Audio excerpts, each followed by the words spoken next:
Hello everyone, welcome to my channel. இந்த வீடியோவில் நம்ம என்ன பார்க்க போகிறோம்னா, ரவி மோகன், அதாவது நம்ம ஜெயம் ரவி ஒரு ப்ரொடக்ஷன் கம்பெனி ஆரம்பிச்சிருக்காரு.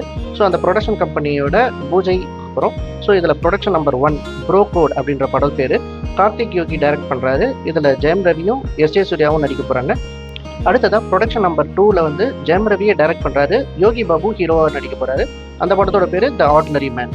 ஸோ இது மட்டும் இல்லாமல் ஆல்ரெடி வந்துட்டு அவருக்கு பராசக்தியில் வந்து ஜெயம் ரவி ஆண்டகனிஸ்டாக பண்ணுறாரு. அதே மாதிரி வந்து ஜிடின்னு ஒரு படம் முடிஞ்சிருக்கு. கரத்தே பாபு அப்படின்ற ஒரு படமும் இருக்குது. ஸோ இந்த படம்லாம் அவரோட லிஸ்ட்டில் இருக்குது. ஸோ இன்றைக்கி அவரோட ஃப்ரெண்ட்ஸ் வெல் விஷர்ஸ் எல்லாருமே இந்த ஃபங்க்ஷனுக்கு வந்திருந்தாங்க. சிவகார்த்திகேயன், எஸ்.ஜே. சூர்யா, கார்த்தி, யோகி பாபு, அவரோட அம்மாவும் வந்திருந்தாங்க, அண்ணாவும் வந்திருந்தாங்க, மோகன் ராஜா எல்லாருமே வந்திருந்தாங்க. ஸோ இவங்க எல்லாருமே வந்து ஃபன்னாக வந்து சிவகார்த்திகேயன், யோகி பாபு, எஸ்.ஜே. சூர்யா, கார்த்திக் எல்லாருமே வந்து ஃபன்னாக பேசிகிட்டு இருந்தாங்க. அவங்களோட அம்மா வந்து ஸ்டேஜில் பேசுகிறப்போ ரொம்ப எமோஷ்னலாக பேசினாங்க. அவங்க அண்ணாவும் ரொம்ப எமோஷ்னலாக பேசினாங்க.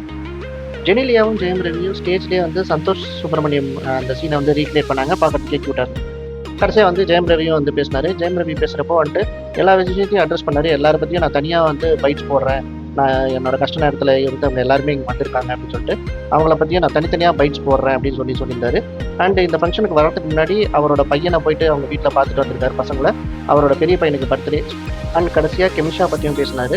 கெமிஷாவும் ஜெயம் ரவியும் நேற்று வந்து திருப்பதி கோயிலில் போயிட்டு சாமி தரிசனம் பண்ணிட்டு வந்திருக்காங்க. அண்ட் இந்த ஃபங்க்ஷனில் வந்துட்டு அவர் சொல்கிறப்போ இந்த மாதிரி நான் என்னோட டவுன் டைம்ஸ்லாம் அவங்க கூடவே இருந்திருக்காங்க. அண்ட் இந்த ரவி மோகன் ஸ்டுடியோஸில் அவங்களுமே ஒரு பார்ட்னர்னு சொல்லியிருக்காரு.